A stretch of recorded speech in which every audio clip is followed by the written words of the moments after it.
곽수정의 뉴스 정면승부. 안녕하십니까, 곽수정입니다. 금요일입니다. 10월도 어느덧 중반이네요. 올해도 이제 한 2달 정도 남은 것 같습니다. 참 시간 잘 가죠. 마무리 잘 하시고요. 우리 국군도 새해에는 좀 상승했으면 합니다. 하지만 이 북핵 사태만큼은 큰 변수로 남을 것 같지 않습니까? 사자상을 가진 트럼프 대통령의 결심이 예사롭게 느껴지지 않습니다. 다른 대통령과 아무래도 차별화를 한다면 이 부분이 가장 중요한 변수가 될 수 있겠죠. 트럼프 대통령에게는. 과연 이 변수가 한국 경제와 한국 사회, 정치에 어떤 변수가 될까요? 궁금하지 않습니까? 뉴스 정면승부 시작하겠습니다.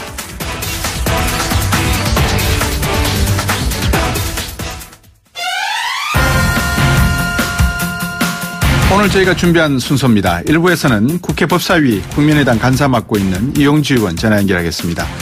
헌법재판소 국정감사 파행이죠. 아무래도 헌재 소장이 임명이 되지 못했고 그러다 보니까 김희수 헌재 소장 권한 대행을 그대로 가져가는 모양인데 야당, 특히 국민의당에서는 이해 못하겠다는 겁니다. 문제 해결하라는 거죠. 구속 연장이 확정된 박근혜 전 대통령 문제까지 한번 이용주 의원과 얘기 나눠보겠습니다. 2부에서는 바른정당 통합파 얘기 한번 들어볼까요? 아무래도 갈라서겠죠. 여기다가 당 소속 의원 절반이 지금 이상이 자유한국당으로 갈 준비를 했다. 이런 내용이 들립니다.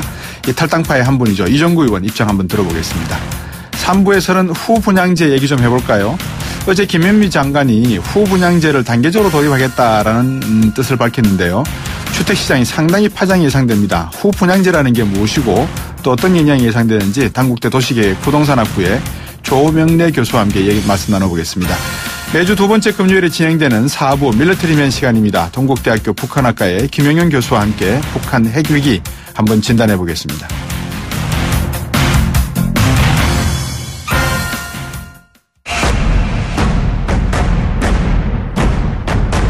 곽수정의 뉴스 정면승부. 보도방송을 하기로 되어 있지 않으면 보도방송하면 안 되듯이요. 헌재 소장을 두기로 했으면 헌법재판소 소장이 계셔야죠. 그런데 이런 원칙이 무너져서 관례화되기 시작을 하면 그다음부터는 복잡해지기 시작합니다. 이제 그러다 보니까 여당 쪽에서는 헌재를 없애자 이런 과격한 발언까지 지금 나오고 있답니다. 국민의당 역시 김희수 헌재 소장 대행체제 유지에 대해서 위헌이자 위법이다 이런 입장인 것 같습니다. 원칙적으로 맞습니다. 그래서 국회 법사위 국민의당 간사 맡고 있는 이용주 의원 전화 연결했습니다. 안녕하십니까? 예, 안녕하십니까. 국민의당 이용주 의원입니다. 예, 국정감사 바쁘시죠? 예, 열심히 준비하고 있습니다. 예, 오늘 어떻게 국정감사 진행이 됐습니까? 헌법재판소 관련해서? 예, 헌법재판소 국정감사가 진행이 되던 중에 헌법재판소장 권한 대행의 문제로 돼서 결국에는 파행돼서 실질적인 국정감사는 진행되지 못했습니다. 그 권한 대행 체제 유지하면서 그냥 가도 되는 거 아닙니까? 예, 뭐 그렇게 볼 수 있으나 10월 10일 날 청와대 박수현 대변인의 발표를 보면은 이러한 권한대행 체제가 일시적이고 임시적이 아니라 장기간 방치할 수밖에 없는 그런 입장을 갖고 있다 한다면은 그거는 헌법에 합치하지 않는 상태라고 보고 있습니다. 그렇다고 한다면은 이것을 해소하기 위해서도 국정감사장에서 분명한 문제제기가 있어야지만이 가능하다고 봅니다. 이게 뭐 보통 사법권 독립 이야기를 합니다만 헌법재판소도 결국 사법권의 한 부류라고 본다면 이 헌법재판관들 만장일치의 결정이 대행체제 그냥 가져가자 이거 아니겠습니까?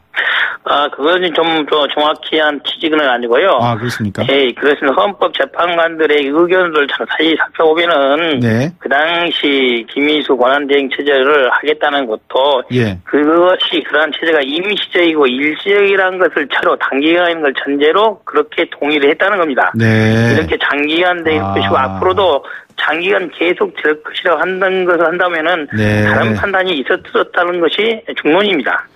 우리 이용주 의원도 워낙 법조계 쪽으로서야 전문가시고 하지만 법적으로 해석을 하도 그렇고 물리적인 해석을 해도 그렇고 원칙이라는 게 원래 있지 않습니까? 그렇습니다. 대행체제라는 게 웬 말입니까? 솔직히 말씀드려서 이건 좀 문제가 있는 것 같아요, 사실. 그렇죠. 이제 우선 특히 헌법재판소장 경우에는 임기 문제가 있기 때문에 또 임기 문제가 있기 때문에 일시적으로 임시적으로 헌법재판소장이 없는 경우는 권리나 유고인 상태에 있을 수가 있습니다. 그렇죠. 하지만은 그것은 일시적이고 임시적인 경우에 한하는 것이지 장기간 지속된다거나 그런 것은 헌법이 예상하고 있지 않습니다. 특히 헌법재판소장은 헌법재판관과 달리 국회의 임명 동의를 받도록 명문에 규정이 되어 있습니다. 그것을 우회할 수 있는 회피적인 방식을 관행을 만들게 되면은 어느 누구는 그런 식으로 하지 않겠습니까? 그러니까 이것은 반드시 이번 기회에 차제 해결이 되어야 될 문제인 겁니다. 그러니까 대한민국의 원칙과 상식이 이 모든 생활과 정치와 경제 생활에서 기준이 되고 본질이 돼야 되는데 그게 아니다. 이게 적폐 문제라고 볼 수 있지 않겠습니까? 그죠? 그렇습니다. 예. 그래서 이제인지 뭐 좀 이 문제를 제기한 분이 좀 그렇습니다만 자유한국당 김진태 의원 헌법재판소 없애자 이런 주장까지 나오고 박범계 의원은 탄핵에 대한 헌재 보복이고 김희수 재판관에 대한 복수다 뭐 이런 또 해석을 내리고 이렇게 극명하게 해석을 내려서야 되겠습니까? 그렇습니다. 특히 김진대 의원께서 평소에 입장 있죠. 헌법재판을 없애야 된다는 하는 말은 굉장히 과한 주장이고 자유한국당의 많은 의원들이 그 부분에 동의하고 있지 않습니다. 그리고 박범계 의원님께서 지금 저희 야당들이 권한대행 체제 문제를 삼는 것이 박 전 대통령 탄핵에 대한 보복이다. 그리고 세월호 생명권 취득한 김인수 재판을 복수라고 하는데 그건 전혀 사실과 다릅니다. 만약에 10월 10일 날 박수현 대변인, 청와대 박수현 대변인이 앞으로 상당 기간 김인수 권한체 유지하겠다는 발표가 없었다고 한다면은 그전에는 이런 논란이 전혀 없었습니다. 전혀. 그렇게 한다고 본다면은 모든 것을 야당이 하는 반대가 박 전 대통령에 대한 보복이다. 이렇게 그런 구도로 주장하는 것은 실상과 다른 거죠.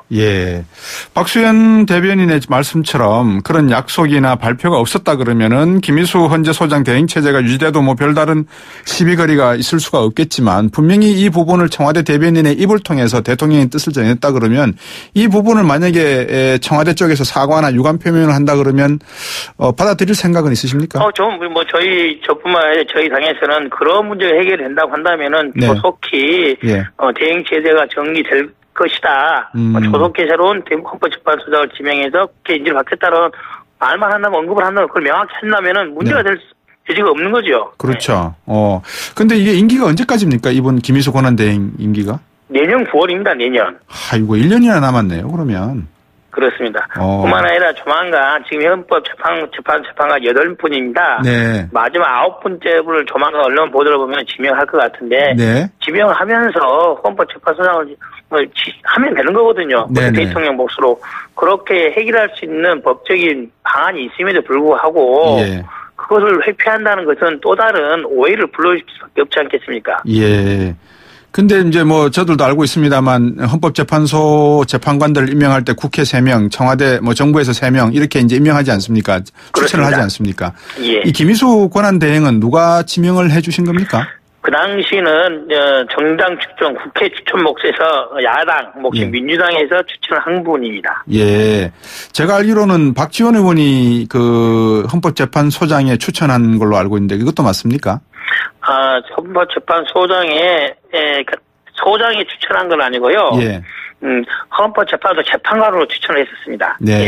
박지원 이야기가 나왔으니까 왔는데 이분 전남도지사 출마하실 겁니까? 그런 의지를 갖고 있는 것으로 알고 있습니다. 그 발표도 하실 거예요. 세간에서는 또 그런 이야기도 들려요. 이분이 주도가 돼서 민주당과 합당할 가능성도 있다. 현지 상태로는 주도적으로 그렇게 할 입장은 아닌 것으로 제가 알고 있습니다. 어떤 의미로 손학규 전 대표는 서울시장 나오고 안철수 당대표는 부산시장 나가라. 남한테 이런 이야기 하는 것도 좀 그렇습니다만 박 전 대표가 그런 이야기를 하셨을까요? 현재로 보면은 저희 국민의당이 열심히 하고는 있으나 국민들로부터 많은 지지가 떨어져 있는 상태 아니겠습니까? 그렇게 한다면은 내년 지방선거를 계기로 해서 조금 더 많은 지지를 얻기 위해서 조금 유력한 분들이 서울시장, 부산시장, 전남시장 중진들이 책임지는 모습을 보여서 발로 뛰다 보면은 국민들께서 국민의당에 대한 좀 더 많은 지지를 보내주지 않겠냐 하는 그런 취지의 차원에서 말씀하시는 겁니다. 그렇군요. 자, 다시 본래로 돌아와서 박근혜 전 대통령 구속영장 오늘 결정됐습니다. 그죠? 연장하는 걸로. 그러면 내년 4월까지 가는 겁니까? 6월까지 가는 겁니까? 내년 4월까지 가는 거죠? 일단은 그 전에 1심 재판이 선고가 되지 않겠습니까? 그래서 1심 재판 선고 전까지 그 안에는 재판이 결론이 나야죠. 예. 지금 증거인멸 우려가 있다. 이 부분을 가지고 아마 연장을 한 걸로 알고 있는데 그동안에 박근혜 전 대통령이 보여준 국민과의 소통의 문제 그리고 이 투명성의 문제에 아무래도 문제가 있다 이렇게 본 겁니까? 그렇다고 봐야죠. 특히 증거인멸 우려라는 것들은 네. 이 객관적인 증거뿐만 아니라 많은 인적 증거도 즉 증인들이 나와서 증언을 해야 되는 상황이지 않습니까? 네. 특히 박근혜 전 대통령에 대한 재판에 와서 많은 증인들이 네. 증언 자체를 거부를 하고 있지 않습니까? 예. 그리고 또 그런 것들을 본다면은 불구속 재판하게 된다면은 그런 증인들이 실질적으로 나와서 사실과 부합하게끔 증언하기는 어려울 수가 있다. 예. 그런 면을 봐야죠. 근데 이영주 의원님 저는 이렇습니다. 임종석 비서실장이 까마귀 날 때 배 떨어지는 격일 수도 있겠지만 이번에 그 발표한 거 있지 않습니까? 세월호 참사당이 그렇습니다. 일제 조작한 거 말입니다. 예. 이거를 발표한 시기와 구속영장 발표 시기가 비슷하게 지금 맞아떨어져 갔단 말입니다. 이게 대한민국 정치가 적어도 이런 수준은 아니겠죠? 저도 그렇게 믿고 싶습니다. 그것이 발견되어서 예. 중요한 부분이기 때문에 지체 없이 발표했다고 믿고 싶습니다. 그런 것들을 국정감사라든지 박근혜 전 대통령 영장에 영향을 미치기 위해서 그 시점을 선택해서 네. 발표한 걸로는 믿고 싶지는 않습니다. 예. 이영주 의원께서 지금 법사위에 계시니까 이번 국정감사에서 이영주 의원 개인적으로 가장 법사위에서 고민해야 될 중요한 법안이나 입법안이 무엇이며 어떤 각오를 갖고 계신지 한번 말씀해 주시죠. 예, 지금 여러 가지 개혁 법안이 나오지만은 예. 공수처라는 법안이 있지 않습니까? 네. 검찰 개혁 법안으로. 예. 그래서 이 법안이 통과시키기 위해서는 여야 간의 합의가 필요합니다. 예. 암만 더불어민주당 그리고 국민의당에서 그 안을 냈지만은 예. 자유한국당이 끝까지 반대하면은 개혁 입법이 이룰 수가 없습니다. 그래서 예. 자유한국당을 설득을 해서 공수처 법안만 하나라도 통과할 수 있다면은 법사위에서는 올 국감 동안에 제대로 다 한 것이 아닐까라는 생각을 합니다. 네. 오늘 중요한 말씀 여러 가지로 잘 들었습니다. 고맙습니다. 예, 감사합니다. 네. 국민의당 이영주 의원이었습니다. 입으로 돌아오겠습니다.